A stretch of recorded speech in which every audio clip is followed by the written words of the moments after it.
Hello दोस्तों, नमस्कार। एक बार फिर स्वागत है आपका हमारे चैनल डिजिटल ज्ञान एक्सपर्ट में। दोस्तों, आज मैं बात करने वाला हूं उत्तर प्रदेश मुख्यमंत्री युवा उद्यमी विकास अभियान के बारे में। जी हाँ, ये उत्तर प्रदेश सरकार की एक ऐसी योजना है जिसमें यदि आप अपना कोई नया व्यापार प्रारंभ करना चाहते हैं और उसके लिए यदि आपको पैसों की जरूरत है तो ये उस आपके उस व्यापार को बढ़ाने के लिए जो पैसे की आवश्यकता है उसका सबसे अच्छा माध्यम है मुख्यमंत्री युवा उद्यमी विकास अभियान। जी हाँ, इसमें आपको 5 लाख रुपए तक उद्योग सेवा परियोजना पर 100% ब्याज मुफ्त बिना गारंटी के ऋण के आपको लोन मिल जाएगा। जी हाँ, ये एक ऐसा लोन है जिसमें ना तो आपको गारंटर की आवश्यकता है, ना ही इसमें किसी प्रकार का ब्याज है। तो दोस्तों, यदि आप हमारे चैनल पर नए हैं तो सबसे पहले तो हमारे चैनल को सब्सक्राइब कर लीजिए ताकि इस प्रकार की महत्वपूर्ण जानकारी आपको प्राप्त होती रहे। तो दोस्तों, समय खराब न करते हुए चलते हैं अपने सीधे विषय पे, जो हमारा आज का विषय है मुख्यमंत्री युवा उद्यमी विकास अभियान। इसके लिए क्या है, देखिए इसमें कुछ शर्तें हैं। जिसमें सरकार का टारगेट है 1 लाख युवाओं को प्रतिवर्ष तथा 10 वर्ष में कुल 10 लाख युवाओं को स्वरोजगार के अवसर, मतलब प्रति वर्ष ये 1 लाख युवाओं को ये लोन देंगे। दूसरी, इसमें जो योग्यता मांगी है 21 से 40 वर्ष की आयु, 21 से 40 वर्ष का कोई भी व्यक्ति, युवा व्यक्ति इसके लिए आवेदन कर सकता है। न्यूनतम 8वीं पास होना जरूरी है और संघ में मान्यता प्राप्त संस्थान से कौशल प्रशिक्षण प्रमाण पत्र है तो उसे वरीयता दी जाएगी। और जैसे कि मैंने आपको पहले बताया था कि 5 लाख तक के उद्योग सेवा परियोजना पर 100% ब्याज मुक्त एवं बिना गारंटी के ऋण मिलेगा। ये सबसे अच्छी खासियत है कि ना तो आपको गारंटर चाहिए ना आपको ब्याज देना है। और सबसे अंतिम बात इसमें जो है, परियोजना लागत पर 10% मार्जिन मनी अनुदान, मतलब यदि आपकी कोई कार्य करने जा रहे हैं उसकी लागत 5 लाख है तो 50,000 रुपए आपको अनुदान के तौर पर सरकार से मिलेगा। तो ये तो हो गई इसके लोन के बारे में कुछ खास बातें। अब मैं आपको बताना है कि आपको किस वेबसाइट पे ये भरना है और किस तरीके से भरना है। वेबसाइट जैसे आपको सामने दिखाई दे रही है msme.up.government.in पर जाकर आप आवेदन कर सकते हैं या अपने नजदीकी सीएससी केंद्र पे जाके भी आप इसके लिए आवेदन कर सकते हैं। तो मैं आपको आज बताऊंगा कि आप घर बैठे इसके लिए कैसे आवेदन कर सकते हैं, कैसे इसके लिए प्रोजेक्ट रिपोर्ट बनेगी और कौन कौन से आवश्यक दस्तावेजों की इसके लिए आवश्यकता है। तो दोस्तों, जैसे ही आप msme.up.government की वेबसाइट पे आएंगे तो कुछ इस तरीके का पेज आपके सामने खुलकर आएगा। ठीक है, इसमें आपको मैंने बताया था 2 तरीके से रजिस्ट्रेशन कर सकते हैं, एक तो घर बैठे, दूसरा यहाँ पर लिखा है डिजिटल सेवा कनेक्ट। ये उनके लिए जो सीएससी सेंटर के माध्यम से जहां आप आवेदन करने जाते हैं तो सीएससी संचालक इससे आवेदन कर सकता है। तो आपको अपने घर बैठे करना है तो सबसे पहले आपको रजिस्ट्रेशन पर क्लिक करना है। जैसे आप रजिस्ट्रेशन पर क्लिक करेंगे कुछ इस तरीके का यहाँ पर लिख के आएगा नवीन उपयोगकर्ता पंजीकरण, यहाँ पर क्लिक करेंगे। यहाँ पर क्लिक करने के बाद योजना आपको सबसे ऊपर लेनी है मुख्यमंत्री युवा उद्यमी विकास अभियान। यहाँ पर आप अपना आधार नंबर डालेंगे। आधार नंबर डालने के बाद ओटीपी कोड, जो आपका ओटीपी कोड होगा वो डालेंगे। और ओटीपी कोड डालने के बाद यहाँ पर आपका नाम, जन्म तिथि, पिता का नाम, मोबाइल नंबर और ईमेल आईडी और जिला आपको चयन करना है। यदि आप पे ईमेल आईडी नहीं है तो आप ईमेल आईडी छोड़ भी सकते हैं। और इसे करने के बाद जब आप नीचे कैप्चा पे यहाँ पर सबमिट पे क्लिक करेंगे, सबमिट पे क्लिक करने के बाद आपको एक यूजर नेम पासवर्ड प्राप्त होगा।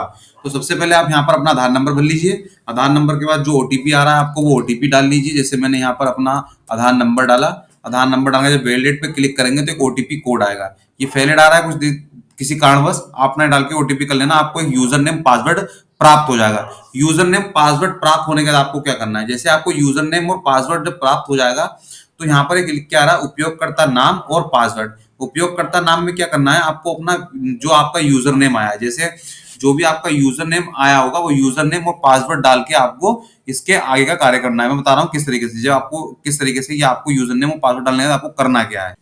जैसे आप लॉगिन करेंगे आपको ये एक पेज खुल के आएगा। यहाँ पर देखिए, यहाँ आपका नाम, जन्म तिथि, डेट ऑफ बर्थ, जाति जो होगी वो, मोबाइल नंबर आप डालेंगे। मोबाइल नंबर डालने के बाद आपका यहाँ पैन नंबर, विवाह की स्थिति में मैरिड हो तो मैरिड, अनमैरिड हो तो अनमैरिड, मैरिड होगा तो पत्नी का नाम। यहाँ आप जनपद चुन लेंगे, यहाँ जो आपका एड्रेस होगा एड्रेस पूरा आप भर लेंगे। इसे भरने के बाद आपको क्या करना है, आगे बढ़े हुए क्या लिखा है इस पे आगे आप नेक्स्ट बढ़ेंगे। नेक्स्ट बढ़ने के बाद यहाँ पर आपका देखिए क्या लिखा है, यहाँ पर आपकी 2 चीजें लिखी हैं। आपको उत्पाद या सेवा, यदि कोई सर्विस देना चाहते हैं तो सर्विस का नाम लिख लेंगे। हमने यहाँ मिठाई की दुकान खोलनी थी तो हमने मिठाई का नाम, दुकान का नाम दे दिया। मिठाई का नाम डालने के बाद आपकी कौन सी मिठाई का आप करना चाहते हैं, जो नाम रखते हैं वो, आपका एड्रेस, आपकी मशीनरी में कितना रुपए खर्च होगा आप ये डालेंगे, जो कि आपकी प्रोजेक्ट रिपोर्ट पर निर्भर करता है। जो आपकी प्रोजेक्ट रिपोर्ट बन के आई है उसके हिसाब से यहाँ पे क्रियाशील पूंजी आप दोनों यहाँ डालने के बाद यदि आपके पास कोई कौशल प्रशिक्षण का प्रमाण पत्र है तो आप यहाँ डाल देंगे, नहीं है तो आप इसके बाद आगे नेक्स्ट पे चले जाएंगे। जैसे आप नेक्स्ट पे जाएंगे यहाँ पर ये आपका आपसे पूछेगा कि आपका बैंक अकाउंट क्या है, आपका आईपीएससी कोड क्या है, कौन सी बैंक है, वो आप डाल देंगे। यहाँ पर आपके खाते में कितनी जमा धनराशि है वो डाल देंगे और उसके बाद आप सबमिट पे क्लिक करेंगे। यहाँ पर घोषणा पे चिन्हित करके आपके जो सबमिट है, सबमिट पे आप क्लिक करेंगे। सबमिट पे क्लिक करने के बाद आपके पास आएगा प्रोजेक्ट प्रस्ताव, आप इस पे क्लिक करेंगे।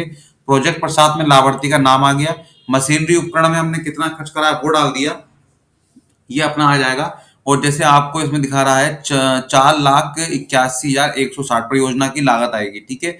स्वतः पूंजी विनियोजन का मतलब कि इतना रुपए आपको अब स्वतः लगाना है, अपने पास से लगाना है। बैंक से आपको ऋण मिलेगा 4,21,015 रुपए का और 60,000, ये तो टोटल हो गया आपका 4,81,160 रुपए।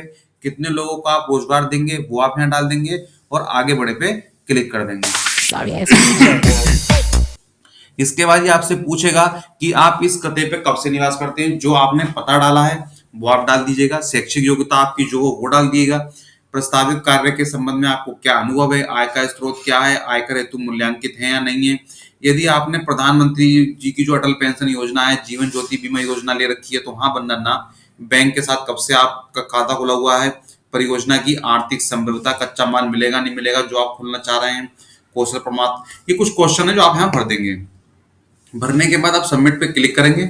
सबमिट पे क्लिक करने के बाद आपके सामने आएगा कौन कौन से डॉक्यूमेंट आपको अपलोड करने हैं। बहुत ध्यान से देखिएगा, यहाँ पर सब लिख के आएगा कि कौन से डॉक्यूमेंट आपको चाहिए, जो लगाने ही लगाने हैं। चलिए बात करते हैं। सबसे पहले क्या लिखा है, पासपोर्ट आकार का फोटो।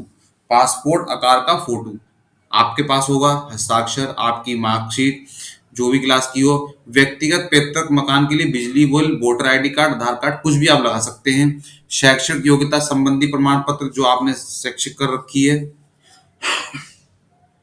ठीक है। ऋण प्रदाता बैंक के साथ संपर्क इतिहास, अनुभव प्रमाण पत्र। एक चीज वो ध्यान रखिएगा, अनुभव प्रमाण पत्र बहुत आवश्यकता है। यदि आप मिठाई की दुकान खोल रहे हैं तो उसका आपको अनुभव है या नहीं है, जो भी आप खोल रहे हैं उसका अनुभव चाहिए होगा। और दिए गए पते पर जब से निवास कर रहे हैं उसके लिए प्रसाद ग्राम प्रधान, पार्षद, सॉरी प्रसाद नहीं, पार्षद ग्राम प्रधान वार्ड मेंबर द्वारा निर्गत प्रमाण पत्र की प्रति, पैन कार्ड, परियोजना रिपोर्ट। सबसे समस्या की बात जो है कि परियोजना रिपोर्ट कहाँ से लाएं। परियोजना रिपोर्ट आपका कोई वकील या सीए बना सकता है, वरना मैं आपको तरीका ऐसे भी बताऊंगा अगले वीडियो में कि परियोजना रिपोर्ट आप घर बैठे खुद बना सकते हैं। तो ध्यान से देखते रहिएगा। स्व प्रमाणित घोषणा पत्र और कौशल प्रमाण पत्र यदि है तो, और नहीं है तो कोई बात नहीं। ये सब कागज के बाद हम डॉक्यूमेंट अपलोड करेंगे। चलिए आपको मैं दिखाता हूँ, ये मेरा फॉर्म भरा हुआ है, सब डॉक्यूमेंट अपलोड हो गए। किस तरीके से दस्तावेज अपलोड करने वाले पे क्लिक करेंगे, ठीक है। फोटो में फोटो आ गया, हस्ताक्षर, आयु प्रमाण पत्र आ गया, आपका व्यक्तिगत बिजली बिल आ गया, शैक्षिक शिक्षक जाति है तो जाति, यदि आप ओबीसी एससी जाति के तो जाति लगा देंगे। ऋण प्रदाता के संग बैंक की पासबुक लग गई, ये हमारा अनुभव प्रमाण पत्र हो गया। और ये हमारा सभासद का लिखा हुआ है, मूल्यवान कुछ भी, या पैन कार्ड, ये परियोजना रिपोर्ट। जी हाँ, ये 9 पेज की परियोजना रिपोर्ट है, जो कि मैंने बताया था आपको, वकील सीए किसी से भी आप बनवा सकते हैं। ये परियोजना रिपोर्ट लगेगी इसमें। और स्व प्रमाणित घोषणा पत्र 10 रुपए के स्टाम्प पर, यहाँ पर शपथ पत्र लिखा है, इसे क्लिक करेंगे तो 10 रुपए के स्टाम्प पत्र पे जो घोषणा पत्र होगा वो आप यहाँ पर लगा सकते हैं। वो घोषणा पत्र लगाने के बाद यदि कौशल विकास प्रमाण पत्र आप पे तो वो लगा देंगे और इसके बाद फाइनल सबमिट पे जाकर आप इसे फाइनल सबमिट कर सकते हैं। हमने फाइनल सबमिट पे क्लिक किया और पूरे फॉर्म को एक बार देख लेंगे, यदि सही है तो सबमिट कर देंगे। एक बार सिविल स्कोर चेक कर लेंगे आपका सही है या नहीं है। अगर सिविल स्कोर आपका 670 प्लस है तभी आप फॉर्म सबमिट कर पाएंगे या नहीं। अब देखिए इस फॉर्म को हम सबमिट कर रहे हैं, सबमिट करते समय एक दिक्कत आएगी कि आपका सिविल स्कोर 670 से कम है। तो दोस्तों यदि 670 से ऊपर होगा तभी आप इसको सबमिट कर पाएंगे, अन्यथा नहीं कर पाएंगे। तो दोस्तों आज आप इसने देखा किस प्रकार से मुख्यमंत्री युवा उद्यमी योजना का हम फॉर्म भर सकते हैं। इस प्रकार की महत्वपूर्ण जानकारी प्राप्त करने के लिए देखते रहिए डिजिटल ज्ञान एक्सपर्ट। जय हिंद, जय भारत।